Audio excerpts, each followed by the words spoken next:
नमस्कार. आज आपण इथं पाहणार आहोत बीट आणि गाजराचा हलवा. अतिशय स्वादिष्ट, रुचकर, पौष्टिक असा हा हलवा करण्यासाठी मी इथं बीट आणि गाजर स्वच्छ धुवून घेतले. बीटची साल तर आपण काढतच असतो, पण गाजराला सुद्धा वरती असं थोडं केशरी केशरी असतं, म्हणून त्याची सुद्धा हलक्या हाताने साल काढून घेतली आणि दोन्ही छान किसून घेतलेलं आहे. आता इकडे कढई गरम केली, त्यामध्ये 2 चमचे साजूक तूप घातलं. एक 10 ते 12 काजूच्या पाकळ्या गुलाबी रंगावर परतून घेतल्या आणि आता बीट आणि गाजराचा किस घालून घेणार आहे. हे दोन्ही छान एकत्र केलं आणि वाफ येण्यासाठी एक 5 ते 7 मिनिटं झाकण घालून ठेवलेलं आहे. वाफ आल्यानंतर यामध्ये 1 कप दूध घातलं, थोडीशी साय घातली आणि मिश्रण सगळं एकत्र करून घेतलं.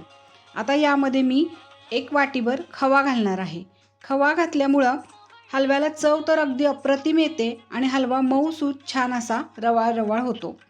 तर असं हे बीट गाजर अतिशय पौष्टिक आहे. रक्तवाढीसाठी आपल्याला बीट आणि डोळ्यांच्या आरोग्यासाठी गाजर आपल्या आरोग्याला खूप उपयोगी असतं. म्हणून असे पदार्थ आपण नेहमी करत असतो आणि मुलांच्या पोटात जाण्यासाठी नेहमीच आपण प्रयत्न करत असतो. असा हलवा खाल्ला की मुलंही खुश आणि आपण आयाही खुश, हो की नाही? तर वाफ आल्यानंतर 1 वाटी साखर घालून घेतली. पुन्हा सगळं छान एकत्र केलं.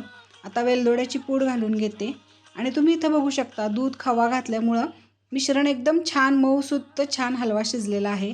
तर आता खाण्यासाठी हलवा तयार. तुम्हाला आवडला का? नक्की लाईक, कमेंट, शेअर आणि सबस्क्राईब करा.